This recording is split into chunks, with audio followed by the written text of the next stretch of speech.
ഇന്ത്യയുടെ പരമോന്നത നീതിപീഠമായ സുപ്രീം കോടതിയിൽ ജഡ്ജിയായിരുന്ന ജസ്റ്റിസ് കുര്യൻ ജോസഫ്. 6 വർഷം നീണ്ട സുപ്രീം കോടതിയിലെ സേവനകാലത്തിനിടയിൽ 1000-ലേറെ വിധിന്യായങ്ങൾ എഴുതിച്ചേർത്ത 10 പേരിൽ ഒരാൾ. ക്രൈസ്തവ മൂല്യങ്ങളിൽ അടിയുറച്ചു നിന്നുകൊണ്ട് നീതിയുടെ കാവലാളായി പ്രവർത്തിച്ച ഇദ്ദേഹം തന്നെ വഴി നടത്തുന്ന ദൈവിക സാന്നിധ്യത്തെക്കുറിച്ച് നമ്മോട് പങ്കുവയ്ക്കുന്നു. എത്രയും സ്നേഹം നിറഞ്ഞ കുര്യൻ ജോസഫ് സാറിന് എല്ലാവരുടെയും പേരിൽ ഒരിക്കൽ കൂടി സ്വാഗതം. സാറേ, നമ്മൾ മരിയ സുഹൃതങ്ങളുടെ 18 മരിയ സുഹൃതങ്ങളിലൂടെയുള്ള ഒരു യാത്രയായിരുന്നു. എനിക്ക് തോന്നുന്നു 1 തൊട്ടൊന്ന് പറഞ്ഞു കഴിഞ്ഞാൽ പ്രേക്ഷകർക്ക് അത് കുറച്ചുകൂടി ഓർത്തെടുക്കാൻ എളുപ്പമായിരിക്കും.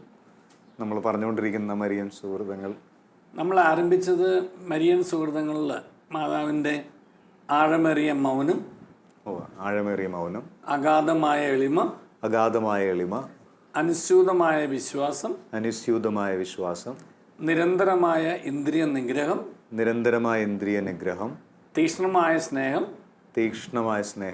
തീവ്രമായ പ്രാർത്ഥന, ഉറച്ച ശരണം. ഇവിടെ വരെ നമ്മൾ എത്തി നിൽക്കുന്നത് 7 ആയപ്പോൾ. ഇനി 8ാമത്തത് എന്താണ് സാറേ? ഇനിയുള്ള വിശുദ്ധിയെ കുറിച്ചാണ്. വിശുദ്ധി. ഞാൻ അതിന് മാതാവിനോട് പ്രാർത്ഥിക്കുമ്പോൾ പറയുന്നത് നലം തികഞ്ഞ വിശുദ്ധി എന്നാണ്. നലം തികഞ്ഞ വിശുദ്ധി. നലം തികഞ്ഞ വിശുദ്ധി എന്ന് വെച്ചാൽ വിശുദ്ധിയുടെ ഒരു പൂർണ്ണത. കൊച്ചു കാര്യങ്ങളിലും വലിയ കാര്യങ്ങളിലും എല്ലാ അർത്ഥത്തിലും എല്ലാ തലങ്ങളിലും വിശുദ്ധി. കാരണം മാതാവ് അപ്രകാരം ഒരു വിശുദ്ധിയുടെ എല്ലാ ജീവിതത്തെ സർവം സ്പർശിയായ വിശുദ്ധിയുടെ ഒരു കാണപ്പെടുന്ന ആൾരൂപമായിരുന്നു മാതാവ്. അങ്ങനെ ആൾരൂപമാകാനുള്ള കാരണം അങ്ങനെ വിശുദ്ധി തന്നെയായ ദൈവത്തെയാണ് മാതാവിലൂടെ അവതരിക്കേണ്ടിയിരുന്നത്. അപ്പം മാതാവിൻ്റെ ശരീരത്തിൽ, രക്തത്തിൽ, മജ്ജയിൽ, മാംസത്തിൽ, ചിന്തയിൽ, ബുദ്ധിയിൽ, വിചാരത്തിൽ, വികാരങ്ങൾ എല്ലാം ഈ സമ്പൂർണ്ണ വിശുദ്ധി ഉണ്ടാണ്. കാരണം വിശുദ്ധി തന്നെയായ ദൈവത്തെയാണ് മാതാവിൻ്റെ ശരീരത്തിൽ സ്വീകരിക്കാനിരുന്നതും മാതാവിൻ്റെ ശരീരത്തിൻ്റെ ഭാഗമായി ആ ശരീരത്തിന്, ഈശോയുടെ ശരീരത്തിന് രൂപം കൊടുക്കാനും ഒക്കെ ആയിട്ട് ഉപയോഗിച്ചത് ആ ശരീരവും രക്തമാണല്ലോ. അപ്പോൾ ആ അർത്ഥത്തിൽ എല്ലാ തലങ്ങളിലും എല്ലാ അർത്ഥത്തിലുമുള്ള ഒരു വിശുദ്ധി, വിചാരവികാരങ്ങൾ ഉൾപ്പെടെയുള്ള വിശുദ്ധി, അതാണ് ഈ നലം തികഞ്ഞ വിശുദ്ധി. വിശുദ്ധി കൂടാതെ ആർക്കും ദൈവത്തെ കാണാൻ സാധിക്കുകയില്ല. നമ്മൾ വചനം കൃത്യവും വ്യക്തവും ശക്തവുമായി പറയുന്നതാണ്. എന്തുകൊണ്ടാണ്? കാരണം ദൈവം വിശുദ്ധിയാണ്. ഇപ്പം നമ്മളൊരു ഓപ്പറേഷൻ തിയേറ്ററിലേക്ക് കയറുന്നു. ഓപ്പറേഷൻ തിയേറ്ററിലേക്ക് കയറുമ്പോൾ നമ്മുടെ വസ്ത്രങ്ങളൊക്കെ മാറ്റി വെച്ചിട്ട് സ്റ്റെറിലൈസ് ചെയ്ത പ്രത്യേക വസ്ത്രങ്ങൾ ഇട്ടിട്ട് അവിടെ പോകാൻ പറ്റുള്ളൂ. അത് ആ സ്ഥലത്തിൻ്റെ പ്രത്യേകതയാണ്. അപ്പോൾ ദൈവം എന്ന് പറയുന്ന വിശുദ്ധിയുടെ നിറഗുണമായിട്ടുള്ള ദൈവത്തിൻ്റെ മുമ്പിൽ നിൽക്കാൻ തക്കവണ്ണുള്ള യോഗ്യത എനിക്ക് ലഭിക്കണമെന്നുണ്ടെങ്കിൽ ഞാൻ വിശുദ്ധിയുടെ വസ്ത്രങ്ങൾ അണിഞ്ഞാൽ പോരാ, ഞാൻ തന്നെ ഒരു വിശുദ്ധിയായിട്ട് അല്ലെങ്കിൽ വിശുദ്ധനായിട്ടും വിശുദ്ധയായിട്ട് മാറണം. നമ്മൾ വിശുദ്ധരെന്ന് പറയുമ്പോൾ നമ്മുടെ മനസ്സിലുള്ളത് നമ്മൾ തിരുസഭ പ്രഖ്യാപിക്കുന്ന വിശുദ്ധരും വണങ്ങാനായിട്ട് തിരുസഭ അനുവദിക്കുന്ന വിശുദ്ധരും അവരുടെ രൂപങ്ങളൊക്കെ നമ്മുടെ രൂപക്കൂട്ടുകളിൽ കാണുന്നതും തിരുനാളുകൾ ആഘോഷിക്കുന്നതും അങ്ങനെയൊക്കെയുള്ള കുറേ കാര്യങ്ങളാണ് സാധാരണഗതിയിൽ നമ്മുടെ മനസ്സിലേക്കൊക്കെ വരിക. മാനുഷികമായിട്ട് വരുന്നതിൽ യാതൊരു തെറ്റുമില്ല, അതാണ് നമ്മൾ കാണുന്നത്. ആ വിശുദ്ധരെ നമുക്ക് വണങ്ങാനും അവരുടെ മാതൃക നമുക്കൊരു പ്രചോദനമാവാനും അവരുടെ പന്ഥാവിലൂടെ ചരിച്ച് അവരെത്തിച്ചേർന്നിരിക്കുന്ന സ്വർഗഭാഗ്യത്തിലേക്ക് എത്താനായിട്ട് അവരുടെ മാധ്യസ്ഥം കിട്ടാനും ഒക്കെ ആയിട്ടാണ് ഇപ്രകാരം തിരുസഭ വിശുദ്ധരായിട്ട് പ്രഖ്യാപിക്കുന്നത്. അവർ ജീവിച്ചിരുന്നപ്പോൾ ലോകവും അതിൻ്റെ ആശകളും ധീരതയോടെ വെടിഞ്ഞ പുണ്യാത്മാക്കളായിരുന്നു. പാപത്തിൻ്റെ വഴികളിൽ പെടാത്തവരായിരുന്നു. ലോകത്തിൻ്റെ വഴിയെ സഞ്ചരിക്കാത്തവരായിരുന്നു. ഇതെല്ലാം വിശുദ്ധരുടെ ലുത്തിനയിൽ നമ്മൾ പാടുന്ന പാട്ടുകളിൽപ്പെട്ടാണ്. അങ്ങനെയാണ് അവർ വിശുദ്ധരായി തീർന്നത്. അപ്പോൾ അവർ ലോകത്തിലായിരുന്നെങ്കിലും ലോകത്തിൻ്റെ മാലിന്യമേറ്റില്ല. ഈശോ നമ്മളോട് കൃത്യമായിട്ട് യോഹന്നാൻ ശ്ലീഹയോട് പറയുന്നുണ്ട്, നമ്മൾ ഈ ലോകത്താണ് ജീവിക്കുന്നത്, യാതൊരു സംശയം വേണ്ട. പക്ഷേ ഈ ലോകത്തിൽ ജീവിക്കുന്നത് കൊണ്ട് ലോകത്തിൻ്റെ മാലിന്യങ്ങൾ നമ്മൾ പറ്റിക്കൊള്ളണമെന്ന് നിർബന്ധമൊന്നുമില്ല. അത് പറ്റാതെ നമ്മൾ കാത്തു സൂക്ഷിക്കുന്നതാണ് നമ്മുടെ വിശുദ്ധി എന്ന് പറയുന്നത്. പക്ഷേ സാർ, ഈ പലപ്പോഴും ഇന്ന് എല്ലാവരുടെയും ചിന്ത എന്നെനിക്ക് തോന്നുന്നതാണ്, ഈ ലോകത്തിൽ വിശുദ്ധിയോടെ ജീവിക്കാനായിട്ട് പറ്റില്ല. ഈ ലോകം അങ്ങനെയാണ് നമ്മളെ കൊണ്ടുപോയിക്കൊണ്ടിരിക്കുന്നത്. ഈ വിശുദ്ധി എന്ന് പറയുന്നത് ഭയങ്കര ടഫായിട്ടുള്ളൊരു കാര്യമാണ്. അപ്പോൾ അങ്ങനെയുള്ളൊരു കാലഘട്ടത്തിൽ ഈ നലം തികഞ്ഞ വിശുദ്ധി, ഈ പെർഫെക്ഷനുള്ളൊരു വിശുദ്ധി, അത് മനുഷ്യർക്ക് സാധ്യമാവുമോ? തീർച്ചയായിട്ടും സാധ്യമാകും. സാധ്യമാവുമെന്ന് തെളിയിച്ച 4 വിശുദ്ധർ നമുക്കിവിടെ ഉണ്ട്. ഒന്ന് അൽഫോൻസാമ്മ, രണ്ടാമത്തേത് ചാവറ പിതാവ്, മൂന്നാമത്തെ എപ്രാസ്യാമ്മ, നാലാമത്തേത് മറിയം ത്രേസ്യാമ്മ. ഇവർ 4 സന്യാസ ജീവിതത്തിലുള്ളവരായിരുന്നു, സംശയമൊന്നുമില്ല അതിനകത്ത്. പക്ഷെ ആത്മാരായിട്ടുള്ള എത്രയോ ആളുകളെ എനിക്കറിയാം, മോണിക്കും അറിയാമായിരിക്കും. ഇപ്രകാരം വളരെ കറപുരളാത്ത കരങ്ങളും നിർമ്മലമായ മനസ്സും വിശുദ്ധമായ ഹൃദയവും നേരായ മനസ്സാക്ഷിയും പുലർത്തിക്കൊണ്ട് ഈ ലോകത്തിൻ്റെ മാലിന്യമേൽക്കാതെ, കളങ്കമേൽക്കാതെ, മനസ്സ് ദൈവമാവുന്ന നന്മയാൽ നിറച്ച് ആ ദൈവം മനസ്സിൽ വസിക്കുന്നതിൻ്റെ അടയാളങ്ങൾ അവരുടെ പ്രവൃത്തികളിലൂടെയും സംസാരങ്ങളിലൂടെയും പെരുമാറ്റത്തിലൂടെയും ഇടപാടുകളിലൂടെയും ഇടപെടലുകളിലൂടെയും ഒക്കെ അങ്ങനെയുള്ളവർ വരുമ്പോൾ തന്നെ നമുക്ക് എന്തോ ഒരു വലിയൊരു ചൈതന്യം നമ്മൾ നിറയുന്ന പോലെ തോന്നും. അവരുടെ ആ ഒരു പ്രസൻസ് അല്ലേ, സാന്നിധ്യം കൊണ്ട്. പരിശുദ്ധ അമ്മ ഏലിശാമയെ സന്ദർശിച്ചപ്പോൾ ഏലിശാമയുടെ ഉദരത്തിലുണ്ടായിരുന്ന ശിശുവും ഏലിശാമയും പരിശുദ്ധാത്മാവിനാൽ നിറഞ്ഞു എന്ന് പറയുന്ന മാതിരി ചില വ്യക്തികളുടെ സാന്നിധ്യവും സാമീപ്യവും ഒക്കെ നമുക്ക് ഇപ്രകാരം ആ വിശുദ്ധിയുടെ വലിയൊരു തിര നമ്മളിലേക്ക് അടിക്കുന്ന പോലെ നമ്മൾ അറിയാതെ തന്നെ നമ്മളൊരു വലിയൊരു വിശുദ്ധീകരണ പ്രക്രിയ നടക്കുന്നതായിട്ടും ഞാൻ അങ്ങനെയുള്ള വിശുദ്ധരായിട്ടുള്ള ഒട്ടേറെ മനുഷ്യരുടെ ഇന്നും ജീവിക്കുന്ന മനുഷ്യരുടെ പലരുടെയും സന്നിധിയിൽ ഇരുന്നിട്ടുണ്ട്. എനിക്ക് ആ സമയത്ത് ഒരു പലവിചാരം വരാറില്ല എന്ന് മാത്രമല്ല, നമ്മിലുള്ള ഏതെങ്കിലും തരത്തിലുള്ള ഈശോയ്ക്ക് നിരക്കാത്ത ഏതെങ്കിലും ചിന്തകളോ വിചാരങ്ങളോ വികാരങ്ങളോ ഉണ്ടെങ്കിൽ അതെല്ലാം മാറിപ്പോകുന്നതായിട്ടും ആ വിശുദ്ധരുടെ വിശുദ്ധി കൊണ്ട് നമ്മൾ നിറയുന്നതായിട്ടും എനിക്ക് അനുഭവപ്പെട്ടിട്ടുണ്ട്. എനിക്ക് പലരുടെയും പേര് പറയാൻ കഴിയും, പക്ഷേ അതിന് തിരുസഭ പൂർണ്ണമായിട്ടും അംഗീകരിച്ച് പറയാത്ത സമയമായതുകൊണ്ട് ഞാൻ ഈ ശുശ്രൂഷയിലൂടെ അത് പറയുന്നില്ല എന്ന് മാത്രം. പക്ഷേ വ്യക്തിപരമായി എൻ്റെ അനുഭവങ്ങൾ ഞാൻ പറയാം. അങ്ങനെ വിശുദ്ധരായിട്ടുള്ള പലരുടെയും സഹോദരിമാരുടെയും സഹോദരന്മാരുടെയും അടുക്കൽ ഞാൻ ഇരുന്നിട്ടുണ്ട്, സംസാരിച്ചിട്ടുണ്ട്. അവരുടെ വിശുദ്ധിയുടെ പരിമളം എന്നിലേക്ക് പകരുന്നതായിട്ടും പടരുന്നതായിട്ടും ഞാൻ അനുഭവിച്ചിട്ടുണ്ട്. അതുകൊണ്ടാണ് ചിലരുടെ നമ്മൾ പറയുന്നില്ലേ, ആ സാന്നിധ്യം തന്നെ നമുക്കൊരു അനുഗ്രഹമാണ്. അവരുടെ ആ ഒരു വാക്ക് കേട്ടാൽ മതി, അവരൊന്ന് ഭവനത്തിൽ വന്നാൽ മതി, അവരോട് കുറച്ച് നേരം സംസാരിച്ച് കഴിയുമ്പോഴത്തേക്കും തന്നെ നമുക്ക് മനസ്സിനൊരു സന്തോഷമായി, മനസ്സിനൊരു ആശ്വാസമായി, ഒരു തൃപ്തിയായി, വലിയൊരു ദൈവാനുഭവം ഉണ്ടായി എന്നൊക്കെ പറയുന്നില്ല. അപ്പോൾ അതിന് ഒട്ടേറെ ദൈവിക മനുഷ്യരുണ്ട്. ഈ ദൈവിക മനുഷ്യരാണ് യഥാർത്ഥത്തിൽ നമ്മൾ പറയുന്ന ഈ വിശുദ്ധരെന്ന് പറയുന്നവർ. അവരുടെ ചിന്ത, ബുദ്ധി, ഭാവന, വിചാരം, വികാരം, വാക്ക്, പ്രവൃത്തി, ശരീരം എന്നിവയിലെല്ലാം യാതൊരു തരത്തിലുള്ള അശുദ്ധിയും ഏൽക്കാതെ കാത്തു സൂക്ഷിച്ചു എന്ന് മാത്രമല്ല, ഈ പറയുന്ന ഇന്ദ്രിയങ്ങളുടെയും തങ്ങളുടെ പെരുമാറ്റങ്ങളുടെയും ഇടപെടലുകളുടെയും എല്ലാം തങ്ങളിൽ നിറഞ്ഞിരിക്കുന്ന ദൈവത്തെ മറ്റുള്ളവരിലേക്ക് പകരാനായിട്ട് ഈശോയെ പറഞ്ഞു കൊടുത്തവരല്ല, അവർ ഈശോയെ പകർന്നു കൊടുത്തവരാണ്.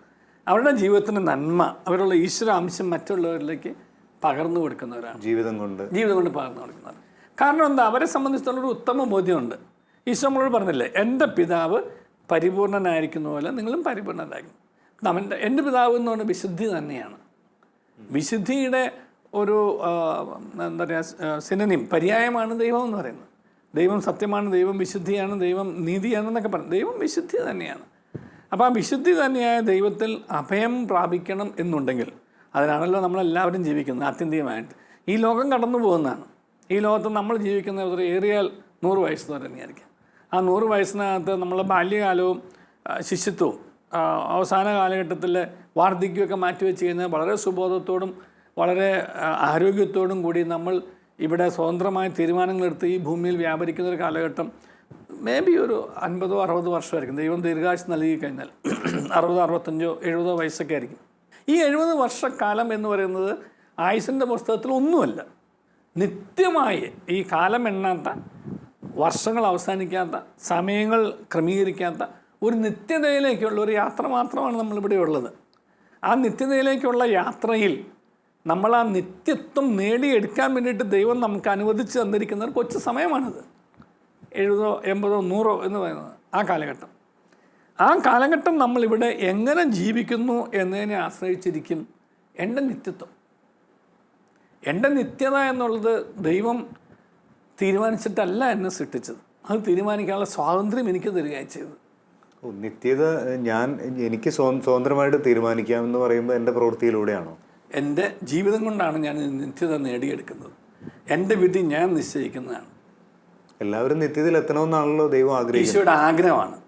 പക്ഷെ ഈശോ ആരെയും നിശ്ചയിച്ച് വിട്ടിട്ടല്ല, നിത്യത്തിലെത്തും എന്ന് നിശ്ചയിച്ച് വിട്ടിട്ടല്ല എന്നെയും ബോണിയോ സൃഷ്ടിച്ചിട്ടുള്ളത്. അത് നമ്മുടെ സ്വാതന്ത്ര്യമാണ്. കാരണം അങ്ങനെ സൃഷ്ടിച്ചു എന്നുണ്ടെങ്കിൽ നമ്മൾ ദൈവത്തിൻ്റെ അടിമകളായി. ദൈവം നമ്മെ ആരെയും അടിമകളാക്കിയിട്ടിട്ടില്ല. നമ്മളെ സ്വതന്ത്രമായി നന്മയും തിന്മയും നമ്മുടെ മുമ്പിൽ ഏത് വേണമെങ്കിലും തിരഞ്ഞെടുക്കാനുള്ള സ്വാതന്ത്ര്യം തന്നിട്ട്. അപ്പം ഞാൻ തിരഞ്ഞെടുക്കുന്ന എൻ്റെ വഴി അനുസരിച്ചിട്ടാണ് എൻ്റെ നിത്യതയോ അല്ലെങ്കിൽ നിത്യനരകമോ എന്നുള്ളത് തീരുമാനിക്കപ്പെടുന്നത്. ഞാൻ തിരഞ്ഞെടുക്കുന്ന എൻ്റെ വഴിയാണ് ഈ വിശുദ്ധി. ഞാൻ തിരഞ്ഞെടുക്കുന്ന വഴി വിശുദ്ധിയുടെ വഴിയാണെന്നുണ്ടെങ്കിൽ ഞാൻ നിത്യതയിലേക്കും, ഞാൻ പാളിപ്പോകുന്നത് അല്ലെങ്കിൽ തിരഞ്ഞെടുക്കുന്നത് ബോധപൂർവം തിരഞ്ഞെടുക്കുന്നത് അശുദ്ധിയുടെ വഴിയാണെങ്കിൽ നിത്യനരകത്തിലേക്കും പോകും. അപ്പോൾ ഈ ചില മനുഷ്യർ മാത്രം വിശുദ്ധരായിട്ട് ഉള്ളവർ ഉണ്ടെന്നും വേറെ കുറേ പേരെല്ലാം അത്തരത്തിലല്ലെന്നും ഇപ്പോൾ നമ്മളിങ്ങനെ പറയുന്നുണ്ടല്ലോ. അപ്പോൾ അത് ഓരോ മനുഷ്യനും തീരുമാനത്തെ ആശ്രയിച്ചാണ് ഇരിക്കുന്നത്. അവനവൻ്റെ തീരുമാനത്തെയും അവനവൻ്റെ തിരഞ്ഞെടുപ്പിനെയും ആശ്രയിച്ചായിരിക്കുന്നു. ഞാൻ തീരുമാനിക്കണം ഞാൻ എന്ത് തിരഞ്ഞെടുക്കണം എന്നുള്ളത്. അപ്പോൾ എൻ്റെ തീരുമാനവും എൻ്റെ തിരഞ്ഞെടുപ്പുമാണ് എന്നെ എവിടെ എത്തിക്കും എന്നുള്ളത്. അപ്പോൾ സാറേ, ഒരാളുടെ തീരുമാനം മാത്രമാണ് ഒരാളെ വിശുദ്ധനാക്കുന്നത്, അല്ലെങ്കിൽ ദൈവത്തിൻ്റെ ഒരു കൃപയും കൂടി വേണ്ടേ? തീരുമാനവും തിരഞ്ഞെടുപ്പും അതിന്മേലുള്ള ദൈവത്തിൻ്റെ കയ്യൊപ്പും. ഞാൻ തീരുമാനിക്കാതെ ദൈവത്തിന് അതിനെ പ്രസാദനം ചെയ്യാനാവില്ല. ഞാൻ തിരഞ്ഞെടുക്കാതെ ദൈവത്തിന് അതിനെ അനുഗ്രഹിക്കാനും ആവില്ല. അപ്പോൾ ആദ്യത്തെ സ്റ്റെപ്പ് എൻ്റേതാണ്, രണ്ടാമത്തെ നടപടിയും എൻ്റേതാണ്. ആദ്യത്തെ സ്റ്റെപ്പ് എൻ്റെ തീരുമാനമാണ്, രണ്ടാമത്തേത് എൻ്റെ തിരഞ്ഞെടുപ്പാണ്, മൂന്നാമത്തേത് ദൈവത്തിൻ്റെ അതിന്മേലുള്ള കയ്യൊപ്പാണ്. അപ്പോൾ ഈ ഒന്നും രണ്ടും നമ്മൾ ചെയ്തു കഴിയുമ്പോൾ മേളിൽ നിന്ന് വരുന്ന ഒരു ചൈതന്യമാണ് നമ്മൾ അതിലൂടെ നടത്താൻ നമ്മൾ മനസ്സാപ്രകരണം ചെല്ലുന്നുണ്ട് കുമ്പസാരത്തിന് മുമ്പായിട്ട്. അങ്ങയുടെ പ്രസാദപര സഹായത്താൽ പാപ സാഹചര്യങ്ങളെ ഉപേക്ഷിക്കുമെന്നും മേലിൽ പാപം ചെയ്യുകയില്ല എന്ന്. കാരണം മനുഷ്യനാണ് ബലഹീനനാണ്. മാനസികമായ ബലഹീനത എന്നിലുണ്ട്, നമ്മളെല്ലാവരിലും ഉണ്ട്. പക്ഷെ ആ ബലഹീനനായ മനുഷ്യന് പോലും ഒരു ബലമുള്ള തീരുമാനമെടുക്കാനുള്ള കഴിവ് ദൈവം തന്നിട്ടുണ്ട്. നമ്മൾ ആത്മാവിൽ നിക്ഷേപിച്ചിട്ടുണ്ട് ആ കഴിവ്. അത് സ്വതന്ത്രമായ തീരുമാനമാണ്. ഏത് വഴി വേണമെങ്കിലും എനിക്ക് തിരഞ്ഞെടുക്കാം. ഞാൻ തീരുമാനമെടുത്ത് തിരഞ്ഞെടുത്ത് കഴിയുമ്പോൾ ദൈവപ്രസാദം എന്നിരുന്നാൽ പോലും മാനുഷികമായ ബലഹീനതകൾ പിന്നെയും ഉണ്ടാവാം. ആ ബലഹീനതകൾ കൊണ്ട് വീഴാതിരിക്കാനാണ് ഞാൻ ഈ പ്രസാദവരം ചോദിക്കുന്നത്. കാരണം ദൈവത്തിൻ്റെ സഹായമോ ദൈവത്തിൻ്റെ കാരുണ്യമോ ഇല്ലാതെ ബോണി നേരത്തെ സൂചിപ്പിച്ച മാതിരി നമുക്ക് ആർക്കും ഇപ്രകാരം ദൈവത്തിൻ്റെ അടുത്തേക്ക് ചെല്ലാനാവില്ല. അത് ദൈവത്തിൻ്റെ കാരുണ്യവും ദൈവത്തിൻ്റെ ഒരു സഹായവും ആവശ്യമാണ് അതിനകത്ത്. അപ്പോൾ നമ്മൾ ഒരു തീരുമാനം എടുക്കുന്നു, അത് തിരഞ്ഞെടുക്കുന്നു, അത് അങ്ങനെ എടുത്താലും വീണ്ടും വീണു പോകാൻ സാധ്യതയുണ്ട്. അതുകൊണ്ട് ഈ ദൈവപ്രസാദം നമ്മളെ സഹായിക്കണം. അതുകൊണ്ടാണ് ഞാൻ എൻ്റെ കഴിവ് കൊണ്ട് എൻ്റെ തീരുമാനം കൊണ്ട് എൻ്റേത് എങ്ങും നിൽക്കില്ല. ഞാൻ അതിനകത്ത് ഒരംശമേ ആവുന്നുള്ളൂ.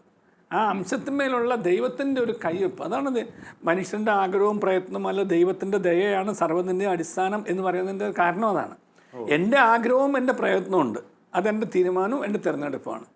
ഈ ആഗ്രഹവും തിരഞ്ഞെടുപ്പും ഉണ്ടെങ്കിലും അതിന്മേൽ ദൈവത്തിൻ്റെ ഒരു ദയ ഉണ്ടാവണം.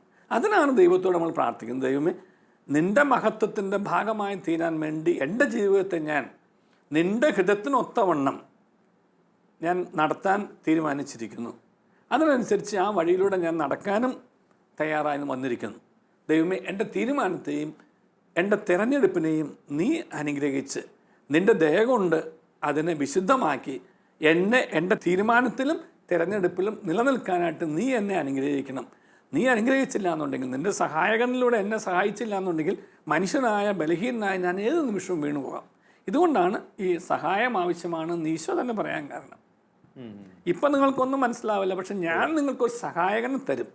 അപ്പം ഈ സഹായകൻ, ഇതുകൊണ്ടാണ് നമ്മൾ ഈ പരിശുദ്ധാത്മാവിൻ്റെ പ്രസാദവരത്താൽ അനുഗ്രഹത്താൽ എന്ന് പറഞ്ഞുകൊണ്ട് നമ്മുടെ വിശുദ്ധ കുർബാന സീറോ-മലബാർ സഭയുടെ വിശുദ്ധ കുർബാന അവസാനിപ്പിക്കുമ്പോൾ ചൊല്ലുന്ന പ്രാർത്ഥന ഉണ്ട്. പരിശുദ്ധാത്മാവിൻ്റെ കൃപാവരത്താൽ സുസ്ഥിരവും പരിശുദ്ധവും ജീവദായവും ദൈവികമായ രഹസ്യങ്ങളെ സമീപിച്ച് ഇവയിൽ പങ്കുകൊള്ളാൻ യോഗ്യരാക്കപ്പെട്ട നമുക്കെല്ലാവർക്കും ഇവയുടെ ദാതാവായ ദൈവത്തിന് സ്തുതിയും കൃതജ്ഞതയും സമർപ്പിക്കാമെന്ന് പറഞ്ഞു. അത് ഈ പരിശുദ്ധാത്മാവിൻ്റെ കൃപാവരമാണ്. ഞാൻ ദേവാലയത്തിൽ വന്നു, അതെൻ്റെ തീരുമാനമായിരുന്നു. ദേവാലയത്തിലേക്ക് ശുശ്രൂഷയിൽ പങ്കെടുത്തു, അതെൻ്റെ തിരഞ്ഞെടുപ്പായിരുന്നു. പക്ഷേ ഞാൻ എൻ്റെ തീരുമാനത്തെയും ആ തിരഞ്ഞെടുപ്പിനെയും ഈ പരിശുദ്ധാത്മാവിൻ്റെ കൃപാവർത്താൽ അനുഗ്രഹിച്ചുകൊണ്ടാണ് ഈ ബലി എനിക്ക് പൂർത്തിയാക്കാൻ സാധിച്ചത്. അതിനാണ് നമ്മൾ നന്ദി പറയും, ദൈവത്തിന് നന്ദി പറയും. പരിശുദ്ധാത്മാവിൻ്റെ അനുഗ്രഹത്താൽ ഈ ബലി പൂർത്തിയാക്കി നമുക്ക് നന്ദി പറയാമെന്ന് പറഞ്ഞു. അപ്പം എൻ്റെ തീരുമാനവും തിരഞ്ഞെടുപ്പും ഉണ്ടെങ്കിലും അതിന്മേൽ നമുക്ക് സഹായകനായിട്ടുള്ള പരിശുദ്ധാത്മാവുണ്ട്. ഇതാണ് നവീകരണത്തിൻ്റെ പ്രസ്ഥാനത്തിലേക്കൊക്കെ വന്നു കഴിയുമ്പോൾ നമ്മൾ എപ്പോഴും പറയുന്നത്. നവീകരിക്കാൻ ഞാൻ തീരുമാനിച്ചു, ഞാൻ നവീകരണ ധ്യാനങ്ങൾ കൂടി കരിസ്മാറ്റിക്കായി എങ്ങും എത്തില്ല. അത് അവനവനിലുള്ള ആശ്രയത്വത്തിലേക്കും അവനവൻ എന്തോ നേടിയെന്നുള്ള ഒരു വലിയ ചിന്തയിലേക്കും പോകുന്നതാണ്. അങ്ങനെ പറയാനേ പാടില്ല ശരിക്കും. ഒരിക്കലും പറയാൻ പാടില്ല. കാരണം ഏത് നിമിഷവും വീഴാവുന്ന ബലഹീനനായ മനുഷ്യനാണ്. ഫ്ലഷ് 80% മാംസമാണ് എന്നിലുള്ളത് ഏത് നിമിഷവും. അതുകൊണ്ടാണ് ഈശോ പറയുന്നത്, നിൽക്കുന്നവൻ വീഴാതിരിക്കാൻ സൂക്ഷിച്ചു കൊള്ളട്ടെ. ഈ വീഴാതിരിക്കാനുള്ള സൂക്ഷ്മമാണ് ഈ നലന്തകുന്ന വിശുദ്ധിയുടെ ഏറ്റവും വലിയ ഒരു കാവൽ, കരുതൽ എന്ന് പറയുന്നത്. അത് നമ്മുടെ ഭാഗത്തു നിന്നുള്ളതാണ് അല്ലേ? നമ്മുടെ ഭാഗത്തു നിന്നുള്ളതാണ്. വീഴാതിരിക്കാനായിട്ട് നമ്മൾ സൂക്ഷിക്കുമ്പോൾ ആ സൂക്ഷ്മത്തിന്മേലുള്ള ദൈവത്തിൻ്റെ കയ്യൊപ്പാണ് ഈ സഹായം എന്ന് പറയുന്നത്. അപ്പം നമുക്ക് വിശുദ്ധിയുടെ മാർഗത്തിൽ ഇത് വലിയൊരു പ്രയത്നം, നിങ്ങൾ കേൾക്കുമ്പോൾ വലിയൊരു പ്രയത്നം നമുക്ക് ആവശ്യമുണ്ട് തോന്നും. പക്ഷേ യഥാർത്ഥത്തിൽ ഒരു വിശുദ്ധനായി ജീവിക്കുക എന്നുള്ളത് വളരെ ലളിതമാണ്, വളരെ സുന്ദരമാണ്. ഭയങ്കര ടഫായിട്ട് തോന്നുന്നു. കാരണം ഈ ലോകത്തിൻ്റെ കാഴ്ചകൾ കാണാതെ, ഈ ലോകത്തിൻ്റെതായ ഒന്നും അനുഭവിക്കാതെ ഏതോ ഒരു മാളത്തിലേക്ക് ഒതുങ്ങിക്കൂടി ഇങ്ങനെ ഒരു അറയ്ക്കുള്ളിൽ ജീവിച്ചാൽ മാത്രം വിശുദ്ധനാകും? ഒരിക്കലല്ല. ദൈവം നമ്മെ ഓരോരുത്തരെയും നമ്മളെ പറഞ്ഞയച്ചിരിക്കുന്നത് നമ്മളായിരിക്കുന്ന മേഖലയെ നമ്മുടെ വിശുദ്ധ ജീവിതം കൊണ്ട് വിശദീകരിക്കാനും, അത് നമ്മൾ വിശുദ്ധി കൊണ്ട് നിറഞ്ഞാലേ നമുക്ക് അവയെ വിശദീകരിക്കാൻ പറ്റുള്ളൂ. അവയുടെ മഹത്വപൂർണ്ണമായ നിർവഹണം വഴി വിശുദ്ധരായി തീരാനും വേണ്ടിയിട്ടാണ്. അപ്രകാരം വിശുദ്ധരായി തീർന്ന ഒട്ടേറെ ആത്മാരെ നമുക്കറിയാം. സന്യസ്തർ മാത്രമല്ല, കേരളത്തിൽ ഇപ്പോൾ നമുക്ക് ആരെയും വിശുദ്ധരായി പ്രഖ്യാപിച്ചിട്ട് നടപടികൾ നടക്കുന്നുണ്ട് ചിലരുടെ കാര്യത്തെ സംബന്ധിച്ചിടത്തോളം. പക്ഷേ എന്നാൽ പോലും ഈ സന്യസ്തരായവരാരും അൽഫോൻസാമയ്ക്ക് മാത്രമാണ് അധികം പുറത്തുപോയി സേവനം ചെയ്യാൻ പറ്റാതിരുന്നത്. പക്ഷേ എഫ്രാസ്വാമിയും ചാവറപിതാവ് സമൂഹത്തിൽ ഒരു നവോത്ഥാന നായകനായി പ്രവർത്തിച്ച ആളാണ്. പള്ളിക്കൊരു പള്ളിക്കൂടം വേണം, ആ പള്ളിക്കൂടത്തിൽ സവർണനും അവർണനും ഒപ്പമിരുന്ന് പഠിക്കണം, സ്ത്രീകളും ഒപ്പമിരുന്ന് പഠിക്കണം. വിദ്യ കൊണ്ടേ നമുക്ക് മോചനം കിട്ടുകയുള്ളൂ, അറിവ് നേടിയാൽ മാത്രമേ. അതുകൊണ്ട് നമ്മുടെ ദേവാലയ ശുശ്രൂഷയുടെ ഭാഗമായി തന്നെ, ഈ ആത്മീയ ശുശ്രൂഷയുടെ ഭാഗമായി തന്നെ നമ്മൾ സമൂഹത്തിന് നന്മ ചെയ്യാനായിട്ടുള്ള കടങ്ങൾ നീട്ടണം. അതുകൊണ്ട് പള്ളിയുടെ ആത്മീയ ശുശ്രൂഷയുടെ ഭാഗം തന്നെയാണ് പള്ളിക്കൂടം എന്നൊക്കെ പറഞ്ഞുകൊണ്ട് ഈ പള്ളിക്കൂടത്തിലേക്ക് ജാതി, മതം, വർഗം, വർണ്ണം ഇതൊന്നും നോക്കാതെ ആളുകൾ വിളിച്ചുകൊണ്ടുവന്ന് വിദ്യാഭ്യാസം കൊടുത്ത് വലിയൊരു നവോത്ഥാന നായകനായിരുന്നു. അതെ അതെ, മുഴുവൻ സമയവും സമൂഹത്തിനോടൊപ്പം അക്ഷരത്തിൻ്റെ, അറിവിൻ്റെ, മോചനത്തിൻ്റെ, മുക്തിയുടെ, അങ്ങനെയൊക്കെയുള്ള ഒട്ടേറെ എല്ലാ തലങ്ങളിലും പ്രവർത്തിച്ച വലിയൊരു സമൂഹത്തിന് നവോത്ഥാന നായകൻ. മറിയം ത്രേസ്യാമ്മ കുടുംബങ്ങളെ വിശദീകരിക്കാൻ വേണ്ടിയിട്ട്, സ്ത്രീകളുടെ ഉന്നമനത്തിന് വേണ്ടിയിട്ട്, അടിച്ചമർത്തപ്പെട്ടവരുടെ സ്വാതന്ത്ര്യത്തിന് വേണ്ടിയിട്ട്, അല്ലെങ്കിൽ ഈ ഒരു വാതിലിൻ്റെ പുറകിൽ നിന്ന് മുന്നോട്ട് വരാൻ പോലും കഴിയാത്ത ആളുകളൊക്കെ മുന്നോട്ട് കൊണ്ടുവന്ന് അവരുടെ സമൂഹത്തിൻ്റെ മുഖ്യധാരയിൽ കൊണ്ടുവന്ന്. കാരണം സ്ത്രീകൾക്ക് ദൈവം കൊടുത്തിട്ടുള്ളൊരു അന്തസ്സും ആ ദൈവം കൊടുത്തിട്ടുള്ളൊരു മഹത്വവും അനുഭവിക്കാൻ തക്കവണ്ണം അവരെ സമൂഹത്തിൻ്റെ മുമ്പിൽ നിർത്തണം എന്ന് തന്നെ ഉദ്ദേശിച്ചുകൊണ്ട് അങ്ങനെ വീടാന്തരം കയറി ഇറങ്ങി അങ്ങനെ ശുശ്രൂഷകൾ നയിച്ചുകൊണ്ടിരുന്ന ആളായിരുന്നു മറിയം ത്രേസ്യാമ്മ. സന്യസ്തർക്ക് അത് സാധിച്ചത് അവർ ജീവിതം മുഴുവൻ അതിനുവേണ്ടി മാറ്റിവെച്ചവരായിരുന്നു. ആ മാറ്റിവെച്ച ജീവിതത്തെ അവർ ബലിയായി സമർപ്പിച്ചു. ഇതാണ് അവരിൽ നമ്മൾ കാണുന്ന പ്രത്യേകത. ജീവിതം കർത്താവിന് വേണ്ടി ഒഴിഞ്ഞു വെച്ചു, അത് അവരുടെ തീരുമാനം. ആ തീരുമാനത്തെ തുടർന്നുള്ള നടപടിയായിരുന്നു. ആ തീരുമാനത്തിൻ്റെ അടുത്ത നടപടിയായിട്ട് ആ എടുത്ത തീരുമാനത്തിൻ്റെ ഭാഗമായിട്ട് അവരുടെ ജീവിതത്തെ സമർപ്പിച്ചു. ജീവൻ സമർപ്പിച്ച റാണി മരിയ, സിസ്റ്റർ റാണി മരിയയെ പോലെ രക്തസാക്ഷിത്വമല്ല നമ്മളിപ്പോൾ പെട്ട 4 പേരുടെ കാര്യത്തിൽ. അവർ ജീവിതം ദൈവത്തിനായി സമർപ്പിച്ചുകൊണ്ട് ജീവിതത്തിന് മുഴുവൻ സമയവും ദൈവവിചാരത്തോടെ ജീവിച്ച് കാണുന്ന എല്ലാത്തിനകത്തും ദൈവത്തിൻ്റെ ഒരു കാരുണ്യം ദർശിക്കാനും എല്ലാത്തിലും ദൈവത്തെ മഹത്വപ്പെടുത്താൻ തക്കവണ്ണം ദൈവത്തെ അറിഞ്ഞ് അനുഭവിക്കാൻ മറ്റുള്ളവരെ ഞാൻ അനുഭവിക്കുന്ന എൻ്റെ ദൈവത്തെ മറ്റുള്ളവർക്കും അറിഞ്ഞു. ഇതുകൊണ്ടാണ് മാമോദിസ എന്ന ഉദാശയിൽ പറയുന്നുണ്ടല്ലോ, ദൈവത്തെ അറിഞ്ഞ് സ്നേഹിച്ച് അവിടുത്തെ മഹത്വത്തിൽ പങ്കുചേരാനും ദൈവം മക്കൾക്ക് അടുത്ത ആ ഒരു അവസ്ഥയിലേക്ക് ദൈവത്തിൻ്റെ മക്കളും സ്വർഗത്തിന് അവകാശങ്ങളാക്കി തീർക്കുന്ന അവകാശമുള്ള മാമോദിസ. അപ്പോൾ ദൈവത്തെ അറിയണം. അപ്പോൾ ഇപ്രകാരം ഏതെങ്കിലും തരത്തിലുള്ള ദാരിദ്ര്യം, കഷ്ടപ്പാടുകൾ, രോഗങ്ങൾ, ദുഃഖങ്ങൾ, ദുരിതങ്ങൾ, അതുപോലെ തന്നെ ഈ മാറ്റി നിർത്തൽ, സമൂഹത്തിൻ്റെ അവഗണന, താഴേക്കിടയിലുള്ള ഈ അവസ്ഥകളൊക്കെ ദൈവത്തെ അറിയാനായിട്ട് അവർക്ക് തടസ്സമാണ് എന്ന് ഈ വിശുദ്ധരൊക്കെ മനസ്സിലാക്കി. അതുകൊണ്ട് ദൈവത്തെ അറിഞ്ഞ് സ്നേഹിക്കാൻ തക്കവണ്ണം അവരുടെ മുമ്പിൽ കാണപ്പെട്ട ദൈവമായിട്ട് ഈ വിശുദ്ധർ കടന്നു ചെല്ലുകയായിരുന്നു. അപ്പം കാണപ്പെട്ട ദൈവം എന്ന് പറയുന്നതിൻ്റെ പിന്നിലുള്ള ഒരു ചിന്താഗതി ഇത് തന്നെയാണ്. ഈ വിശുദ്ധി കൊണ്ട് തന്നെയായ കാരണം ഈ വിശുദ്ധി ഇല്ല എന്നുണ്ടെങ്കിൽ കാണപ്പെടുന്ന ദൈവം ആവില്ല, കാണപ്പെടുന്ന മനുഷ്യനെ ആവുള്ളൂ. അപ്പോൾ ഒരു സാമൂഹിക സേവനവും ദൈവിക സ്നേഹത്താൽ നിറഞ്ഞുള്ള ഒരു സാമൂഹിക സേവനം എന്നുള്ള വ്യത്യാസം അതാണ്. കേവലമായ ഒരു സാമൂഹിക സേവനം എന്ന് പറയുന്നത് മനുഷ്യനെ കുറിച്ചുള്ള ചിന്ത മാത്രമായിട്ട് മനുഷ്യന്റെ ആർക്ക് വേണമെങ്കിലും ചെയ്യാം. മനുഷ്യന്റെ ഉദ്ധാരണം, മനുഷ്യന്റെ നന്മ. പക്ഷേ ദൈവിക മനുഷ്യനോ ദൈവസ്നേഹത്താൽ നിറഞ്ഞ് ഞാൻ അനുഭവിക്കുന്ന ദൈവത്തിൻ്റെ സ്നേഹവും കാരുണ്യവും വിശുദ്ധിയും ഇപ്രകാരം ഇത് അനുഭവിക്കാൻ സാധ്യതയില്ലാതിരിക്കുന്ന ഒരു സമൂഹത്തിന്, ഒരു വ്യക്തിക്ക്, അല്ലെങ്കിൽ ഒരു പ്രദേശത്തിന് അവരിലൂടെ നൽകപ്പെട്ടു. അപ്പം അവർ വിശുദ്ധരായാലേ അത് സാധിക്കുകയുള്ളൂ. അല്ലാത്ത പക്ഷം നന്മ പറഞ്ഞു കൊടുക്കുന്നവരായിരിക്കും, നന്മ പകർന്നു കൊടുക്കുന്നവരാവില്ല. അവർ സുവിശേഷം ഏകും, പക്ഷെ സുവിശേഷം ആകില്ല. സുവിശേഷം ആകാതെ സുവിശേഷം ഏകാത്തതാണ് യഥാർത്ഥത്തിൽ ഈ നമ്മുടെ ഈ വേദപ്രചാരത്തിൻ്റെ അല്ലെങ്കിൽ യേശുവിൻ്റെ ഈ യേശുവിനെ കുറിച്ച് പറയുമ്പോൾ സ്വീകാര്യത ലഭിക്കാത്തതിനൊരു കാരണം. ഞാൻ തന്നെ ഒരു സദ്വാർത്തയാണ്. ഞാൻ തന്നെ സദ്വാർത്തയായാലേ എന്നിലൂടെ സദ്വാർത്ത എനിക്ക് മറ്റുള്ളവർക്ക് കൊടുക്കാൻ കഴിയുള്ളൂ. ഞാൻ സദ്വാർത്തയാകാതെ എന്നിലൂടെ വർത്തമാനം മാത്രം പറഞ്ഞു കഴിഞ്ഞാൽ ജനത്തിന് സ്വീകാര്യത ഉണ്ടാവില്ല. കേൾക്കാൻ ഇമ്പമുണ്ട്, പക്ഷേ ഗ്രഹിക്കാൻ ബുദ്ധിമുട്ടായിരിക്കും. അവരുടെ ചെവിയിലൂടെ കേട്ട്, ഒരു ചെവിയിലൂടെ കേട്ട് മറു ചെവിയിലൂടെ കളയും. നേരെ മറിച്ച് ഈ പറയുന്ന വ്യക്തി, ഉപദേശിക്കുന്ന വ്യക്തി അല്ലെങ്കിൽ ക്ഷണിക്കുന്ന വ്യക്തി വിശുദ്ധിയുടെ ഒരു നിറകുടമാണ് നമ്മൾ കണ്ടു കഴിഞ്ഞാൽ, ഞാൻ നേരത്തെ സൂചിപ്പിച്ച മാതിരി അവരുടെ സാന്നിധ്യവും സാമീപ്യവും അനുഗ്രഹമായിട്ടും വിശുദ്ധി കൊണ്ട് നിറയുമെന്ന് പറഞ്ഞ മാതിരി തന്നെ. അപ്പം നമ്മുടെ ശ്രോതാക്കൾ അല്ലെങ്കിൽ നമ്മുടെ കാണികളെല്ലാം ഇപ്രകാരം ഒരു വിശുദ്ധിയിലേക്ക് ഒന്ന് കയറാനായിട്ട്, അടുക്കാനായിട്ട്, ദൈവത്തിലേക്ക് തിരിയാനായിട്ട്, അവരുടെ ചാനലൊക്കെ ഒന്ന് മാറ്റാനായിട്ട് അവർക്ക് പ്രചോദനം കിട്ടും. ഒരു ലോകത്തിൻ്റെ വഴികളിൽ നിന്നും, ലോകത്തിൻ്റെ ചാനലിൽ നിന്നും മാറിയിട്ട് ദൈവത്തിൻ്റെ ചാനലിലേക്ക്, ദൈവത്തിൻ്റെ വഴികളിലേക്ക് ഒന്ന് തിരിയാനായിട്ടുള്ള സാധനം. സാറിങ്ങനെ പറയുക മാത്രമല്ല ജീവിതമാകണമെന്ന് പറഞ്ഞു. അപ്പോൾ ശരിക്കും പറഞ്ഞാൽ വിശുദ്ധി എന്ന് പറയുന്ന ഒരു സ്വാഭാവികതയായി മാറണ്ടേ? വിശുദ്ധി പൂർണ്ണ അർത്ഥത്തിൽ സ്വാഭാവികതയായിട്ട് മാറണം. അതിന് വേണ്ടിയിട്ടൊരു ഒരു വേറെ പ്രത്യേകമായിട്ടുള്ള അസ്വാഭാവികമായ രീതിയിലുള്ള ജീവിതത്തിൻ്റെ ഒന്നും ആവശ്യമില്ല. ഒരു സ്വാഭാവിക പ്രക്രിയയായിട്ട് മാറണം. ആ സ്വാഭാവിക പ്രക്രിയയായിട്ട് മാറണമെന്നുണ്ടെങ്കിൽ നമ്മൾ യാക്കോസ്ലിയുടെ ലേഖനത്തിൽ വായിക്കുന്നുണ്ട്, ദൈവപിതാവിന് പ്രീതികരമായ ഭക്തി ഏതാണ്. എന്നിട്ട് സ്ലിഹ പറയുന്നു, അനാഥരുടെയും വിധവകളുടെയും ഞെരുക്കങ്ങളിൽ അവരുടെ സഹായത്തിനെത്തുക, ലോകത്തിൻ്റെ കളങ്കം മേൽക്കാതെ തന്നെ കാത്തു സൂക്ഷിക്കുക. അപ്പോൾ ഈ വിശുദ്ധി തന്നെയായി ഞാൻ ഈ വിശുദ്ധ സേവനം ചെയ്യാൻ പോകുമ്പോൾ ലോകത്തിൻ്റെ കളങ്കം ഏറ്റുകഴിഞ്ഞാൽ അവിടെ എൻ്റെ വിധി ഞാൻ തന്നെ നിശ്ചയിച്ചു കഴിഞ്ഞു. അതുകൊണ്ടാണ് ഒട്ടേറെ വലിയ സേവനങ്ങൾ ചെയ്യുന്നവരിൽ പോലും ഏതെങ്കിലും തരത്തിലുള്ള ഒരു അശുദ്ധിയുടെ കളങ്കം ഏറ്റുപോകുന്നത് ഇപ്രകാരം ലോകത്തിൻ്റെ കളങ്കം മേൽക്കാതെ തന്നെ കാത്തു സൂക്ഷിക്കലാണ്. ഇവിടെയാണ് ഒരു സ്വാഭാവികമായ പ്രക്രിയയാണ് വിശുദ്ധി എന്ന് ചോദിച്ചതിൻ്റെ ഒരു മറുവശം വരുന്നത്. സ്വാഭാവികമായ പ്രക്രിയയാണ് വിശുദ്ധരാവുക എന്നുണ്ടെങ്കിൽ കൂടി അതിന് വളരെ കോൺഷ്യസ് ആയിട്ടുള്ള, ബോധപൂർവമായിട്ടുള്ള ഒരു ശ്രമം എൻ്റെ ഭാഗത്തുണ്ട്. കാരണം ഞാൻ മനുഷ്യനായതുകൊണ്ട് മാനുഷികമായ ബലഹീനതകളുടെ പേരിൽ ലോകത്തിൻ്റെ ഏതെങ്കിലും ഒരു കളങ്കം എന്നിൽ കയറിക്കൂടാൻ സാധ്യതയുണ്ട്. പ്രത്യേകിച്ച് ഞാൻ വിശുദ്ധനാവാൻ ആഗ്രഹിക്കുന്നതുകൊണ്ട്, അതിനുകൊണ്ട് അസൂയ പൂണ്ട ഒരു ദുരാത്മാവ് എന്നെ അശുദ്ധനാക്കാൻ കാത്തിരിക്കുന്നുണ്ട്. ഒരു ദുരാത്മാവല്ല, എൻ്റെ ചുറ്റും ദുരാത്മാക്കളുണ്ട്. കാരണം സാത്താന് ഒരിക്കലും സഹിക്കാത്ത ഒന്നാണ് എൻ്റെ ആത്മാവ് രക്ഷപ്പെടുന്നത്. അപ്പോൾ രക്ഷപ്പെടാനുള്ള വഴിയിലൂടെ വിശുദ്ധനായി ജീവിക്കുന്ന ഒരു വ്യക്തിയെ അശുദ്ധനാക്കാനായിട്ട് അവൻ്റെ ചുറ്റും അശുദ്ധാത്മാക്കളുടെ ഒരു നിര തന്നെയുണ്ട്. അതാണ് ലോകത്തിൻ്റെ കളങ്കം എന്ന് പറയുന്നത്. ആ കളങ്കം മേൽക്കാതെ തന്നെ കാത്തു സൂക്ഷിക്കുന്ന ഒരു പരിച. നമ്മുടെ ബ്രദർ തോമസ് പോളിൻ്റെ ഒരു പാട്ടുണ്ടാവും, വിശുദ്ധിയാം പരിച എന്ന് പറയുന്നത്, അജയ്യമായ പരിച. ഈ പരിചയാണ് നമ്മൾ എടുക്കുന്ന നമ്മുടെ ആ ഒരു പരിരക്ഷ എന്ന് പറയുന്നത്. വിശുദ്ധിയുടെ പരിച നമുക്കുണ്ടെന്നുണ്ടെങ്കിൽ ആർക്കും നമ്മളെ തൊടാൻ പറ്റില്ല, ആർക്കും നമ്മളെ ഉപദ്രവിക്കാൻ പറ്റില്ല, ആരുടെയും കെണിയിൽ നമ്മൾ വീഴുകയുമില്ല.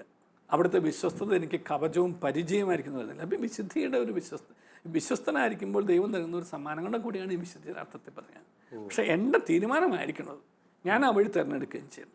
അപ്പം ആ അർത്ഥത്തിൽ ഈ വിശുദ്ധി നമ്മുടെ പണ്ട് സന്യാസഭവനങ്ങളിലൊക്കെ കണ്ണടക്കം, മിണ്ടടക്കം എന്നൊക്കെ പറഞ്ഞുകൊണ്ട് കേട്ടാണ്, നമ്മളൊക്കെ കേട്ടാണ്. എന്താ കണ്ണടക്കത്തിൻ്റെ ഉദ്ദേശം എന്താ?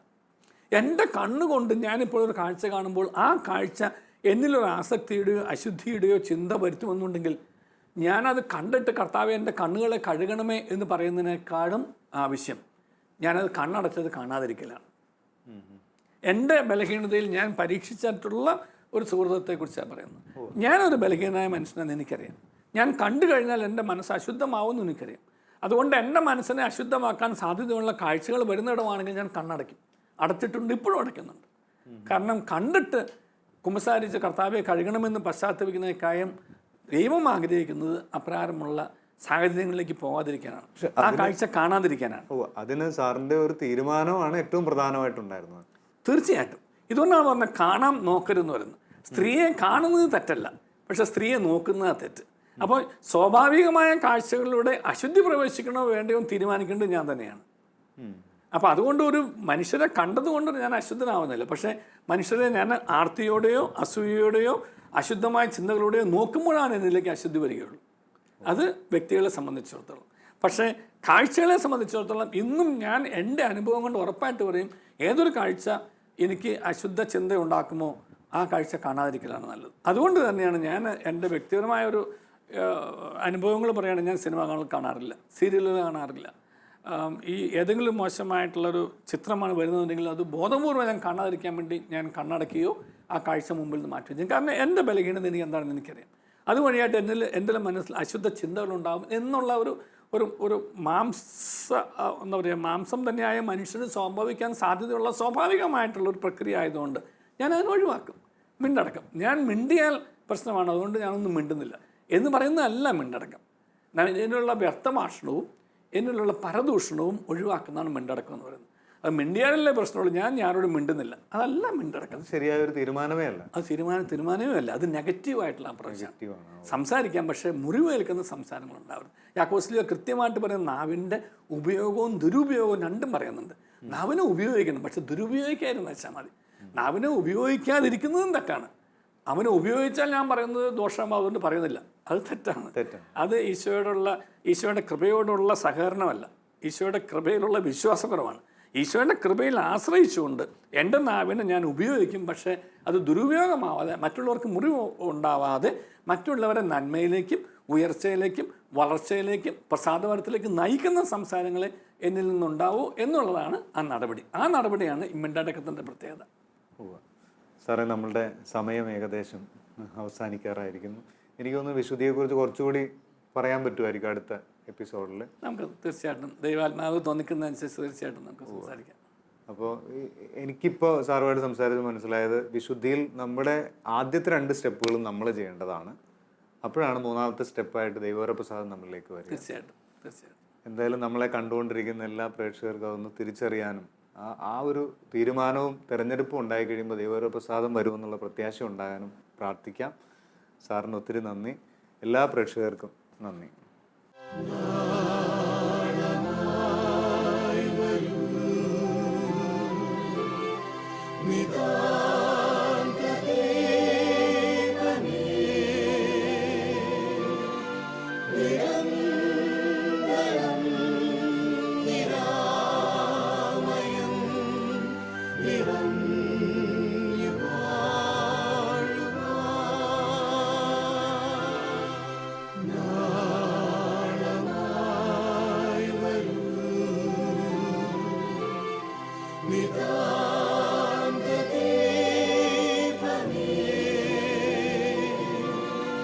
നിരന്തരം നിരാമയം